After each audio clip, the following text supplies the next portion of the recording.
America কি সত্যি ভয় পেয়ে মধ্যপ্রাচ্য থেকে লেজ গুটিয়ে পালাচ্ছে? দ্বিতীয়ত, আমেরিকা এবং ইরানের মধ্যে যুদ্ধ থামানোর যে এক পাতার চুক্তির কথা শোনা যাচ্ছে, তার আড়ালে চীনের আসল চালটা ঠিক কী? তৃতীয়ত, হরমুজ প্রণালী কি পুরোপুরি ইরানের দখলে চলে যাচ্ছে? এবং যদি তাই হয়, তবে সৌদি আরব বা ইউএইর মতো আমেরিকার গালফ মিত্রদের রাতের ঘুম কেন হারাম হয়ে গেছে? এবং সবশেষে, ডোনাল্ড ট্রাম্প আগামী সপ্তাহে চীনে গিয়ে শি জিনপিংয়ের সাথে এমন কী ডিল করতে চলেছেন যা পুরো বিশ্ব অর্থনীতির সমীকরণ বদলে দিতে পারে? এই সবগুলো খবরের কূটনীতি এবং স্ট্র্যাটেজি নিয়ে আজ আমরা একদম লজিক্যাল আলোচনা করব, তাই ভিডিওটি শেষ পর্যন্ত মনোযোগ দিয়ে দেখবেন। দর্শক, বিশ্বজুড়ে মিডিয়াগুলোতে এখন একটাই আলোচনা চলছে যে আমেরিকা এবং ইরানের মধ্যেকার যুদ্ধ কি সত্যি শেষ হতে চলেছে।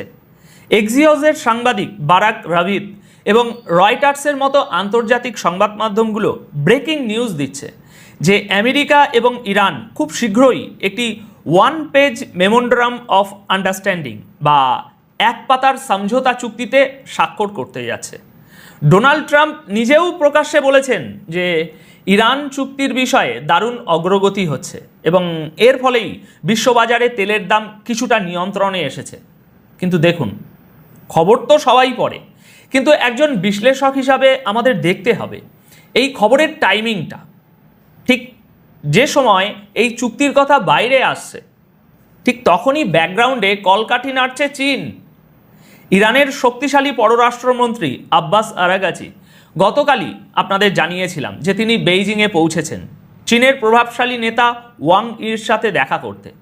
অন্যদিকে আগামী 14 থেকে 15ই মে ডোনাল্ড ট্রাম্প স্বয়ং চীন সফরে যাচ্ছেন। রিপোর্ট আসছে যে আমেরিকা সরাসরি চীনের কাছে সাহায্য চেয়েছে। আমেরিকা চীনকে বলছে, তোমরা ইরানকে আলোচনার টেবিলে নিয়ে আসো, বদলে তোমাদের ট্রেড ডিলে বা বাণিজ্য চুক্তিতে আমরা একটা বড়সড় ছাড় দেব। এখানে একটা জিনিস বুঝতে হবে দর্শক, আন্তর্জাতিক রাজনীতিতে কেউ কাউকে বিনা স্বার্থে সাহায্য করে না। এই পুরো সমীকরণের মধ্যে আমেরিকা, চীন, ইরান এবং গালফ দেশগুলোর যে যার নিজের স্বার্থ সিদ্ধি করার একটা বিশাল খেলা চলছে, যা আমি একটু পরেই ধাপে ধাপে আপনাদের সামনে ডিকোড করব। তবে সেই বিশ্লেষণে যাওয়ার আগে আপনাদের একটি গুরুত্বপূর্ণ তথ্য জানিয়ে রাখি। দেখুন, প্রথমে আমাদের বুঝতে হবে এই ইউএস ইরান এমইউ বা চুক্তির ভিতরে আসলে কি আছে। দেখুন, হোয়াইট হাউস একটি 14 পয়েন্টের ডকুমেন্ট তৈরি করেছে, যেখানে আমেরিকার পক্ষ থেকে স্টিভ উইটকফ এবং জ্যারেড কুশনারের মতো নেগোশিয়েটাররা ইরানের কর্মকর্তাদের সাথে আলোচনা চালাচ্ছেন। মিডিয়া তথ্য অনুযায়ী এই চুক্তির মূল বিষয়গুলো হলো, প্রথমেই সমস্ত সামরিক সংঘাত বন্ধ করা হবে এবং কোনো একটি নিরপেক্ষ জায়গায় 30 দিনের একটা নেগোসিয়েশন উইন্ডো চালু হবে। সবচেয়ে বড় চমকটা হলো হরমুজ প্রণালী নিয়ে। আমেরিকা রাজি হয়েছে যে তারা ধীরে ধীরে ইরানের শিপিংয়ের উপর থেকে সমস্ত নিষেধাজ্ঞা তুলে নেবে এবং আমেরিকার যে নৌ অবরোধ ছিল সেটাও সরিয়ে নেওয়া হবে। দেখুন, এখানে আসল ব্যাপারটা হলো ইরান কিন্তু তার তুরুপের তাস আগেই হাতছাড়া করতে রাজি নয়। হরমুজ প্রণালী নিয়ে ফয়সলা না হওয়া পর্যন্ত ইরান কোনো ফার্দার ডিসকাশনে যাবে না। পারমাণবিক ইস্যুর ক্ষেত্রে চুক্তিতে বলা হচ্ছে ইরান আগামী 12 থেকে 15 বছরের জন্য ইউরেনিয়াম সমৃদ্ধকরণ বন্ধ রাখবে। যদিও ইরান চাইছিল এটা 5 বছর হোক এবং আমেরিকা চাইছিল 20 বছর, তবে মাঝামাঝি একটা সময়ে তারা একমত হতে চলেছে। ইরানের কাছে যে 60% হাইলি এনরিচ ইউরেনিয়াম আছে সেগুলো সরিয়ে ফেলা হবে এবং সম্ভবত আমেরিকায় পাঠিয়ে দেওয়া হবে। এর বদলে আমেরিকা ইরানের উপর থেকে সমস্ত নিষেধাজ্ঞা তুলে নেবে এবং বিশ্বের বিভিন্ন দেশে তাদের যে আটকে আছে বিলিয়ন বিলিয়ন ডলার ফ্রিজ করা আছে যে অ্যাসেট, সেই অ্যাসেটগুলো রিলিজ করে দেবে। কিন্তু দর্শক, এখানে একটা বিশাল আইনি ফাঁক রয়ে গেছে। আমেরিকার প্রেসিডেন্ট চাইলেই নিজের ইচ্ছে মতো সমস্ত নিষেধাজ্ঞা তুলে নিতে পারেন না। অনেকগুলো এমনও নিষেধাজ্ঞা আছে যা তোলার ক্ষমতা একমাত্র ইউএস কংগ্রেসের হাতে। তাই এই প্রতিশ্রুতি শেষ পর্যন্ত কিভাবে বাস্তবায়িত হবে তা নিয়ে যথেষ্ট সন্দেহ রয়েছে।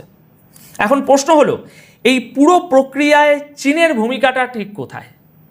দেখুন, ইরানের পররাষ্ট্রমন্ত্রী আব্বাস আরাকাচি ঠিক এই চুক্তির খবর বাইরে আসার দিনই বেইজিংয়ে গিয়ে শি জিনপিংয়ের পর দ্বিতীয় ক্ষমতাধর ব্যক্তি ওয়াং ইর সাথে বৈঠক করেছেন। আরাকাচি পরিষ্কার জানিয়েছেন যে তেহরান আমেরিকার সাথে একটি ন্যায্য চুক্তি চায়, কিন্তু কোনোভাবেই তারা তাদের আইনি অধিকার বিসর্জন দেবে না। আন্তর্জাতিক আইন অনুযায়ী শান্তিপূর্ণ কাজে ব্যবহারের জন্য পারমাণবিক শক্তি অর্জনের যে অধিকার সেটা ইরানের রয়েছে এবং আমেরিকার এটা কেড়ে নেওয়ার কেউ নয় আমেরিকা। দর্শক, ওয়াং ই তিনিও ইরানের এই দাবির সাথে সম্পূর্ণ সহমত পোষণ করে বলেছেন যে অবিলম্বে হরমুজ প্রণালী খুলে দেওয়া উচিত এবং চীনের পূর্ণ সমর্থন ইরানের সাথে রয়েছে। তারা একটি যৌথ বিবৃতিও প্রকাশ করেছেন যেখানে শি জিনপিংয়ের 4 পয়েন্ট স্ট্র্যাটেজির কথা বলা হয়েছে। দেখুন, আসল খেলাটা চলছে ভূরাজনৈতিক স্বার্থের। এই টাইমিংটা খেয়াল করুন। একদিকে MOU এর খবর, অন্যদিকে আগামী 14 থেকে 15 মে ট্রাম্পের চীন সফর। আমেরিকা বুঝতে পেরেছে যে ইরানের উপর চীনের বিশাল প্রভাব রয়েছে, কারণ চীনের কাছেই ইরান তাদের বেশিরভাগ তেল বিক্রি করে এবং চীনের কাছ থেকেই তারা বড় বড় লোন নিয়ে থাকে।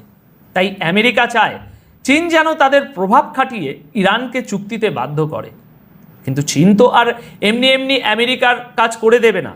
তাই ট্রাম্প যখন আগামী সপ্তাহে শি জিনপিংয়ের সাথে বসবেন, তখন চীনকে ট্রেড ডিলে একটা বড়সড় ছাড় দেওয়ার প্রস্তাব দেওয়া হতে পারে। এর বিনিময়ে ইরানও অত্যন্ত চালাকির সাথে একটি সিস্টেম দাঁড় করাচ্ছে, যাকে বলা যায় পেট্রো ইউয়ান পুশ।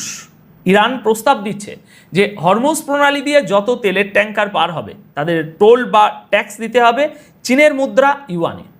এর ফলে চীনের মুদ্রা আন্তর্জাতিক বাজারে আরও শক্তিশালী হবে। অর্থাৎ ইরান চীনকে এমন একটা লোভনীয় অফার দিচ্ছে যাতে হরমুজ প্রণালী ইরানের দখলেই থাকে এবং চীন এই ব্যাপারে ইরানকে পূর্ণ সমর্থন দেয়। MOU এর খসড়া দেখলেই বোঝা যায় চুক্তিটা, দর্শক, সেই দিকেই এগোচ্ছে। এবার আসুন দেখি আমেরিকার এই পদক্ষেপে গালফ দেশগুলোর, বিশেষ করে সৌদি আরব এবং UAEর কেন মাথা খারাপ অবস্থা। আল জাজিরার রিপোর্ট অনুযায়ী আমেরিকার এই গালফ মিত্ররা মারাত্মকভাবে আতঙ্কিত। তারা চাইছে হরমুজ প্রণালীর স্ট্যাটাস যেন যে কোনো মূল্যে 28 ফেব্রুয়ারি 2026 সালের আগের অবস্থায় ফিরিয়ে নেওয়া হয়, অর্থাৎ নিঃশর্ত নিরাপদ যাতায়াত। তারা কোনোভাবেই চায় না যে ইরান সেখানে কোনো টোল বসাক, কারণ গালফ দেশগুলোর একটা বিশাল ভয় কাজ করছে।